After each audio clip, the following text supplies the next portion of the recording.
చెయ్యి పట్టాలని నల్లని సీకట్లో ఒకదాన్నే కూసున్న దిక్కులేని పచ్చినయ్యి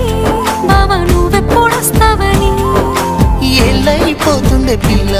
ఎన్నెలొచ్చింది మన బతుకులా ఏలైపోతుందే పిల్ల ఏలు వట్టంగా వస్తున్నాగా ఇన్నాళ్ళ ఎడబాటు ఎడవాసిపోతుందిలే ఈ సీనయ్య గుంటున్నదే సినదారా నీ కోసము ఈ దూరాన్ని చెరుపుతూ తీరాల తెగిరింది అందాల ఈ మానము ఓ బాబా చూస్తున్నానే ఇంటి మీనంగా ఈ మానము ఎప్పుడెప్పుడు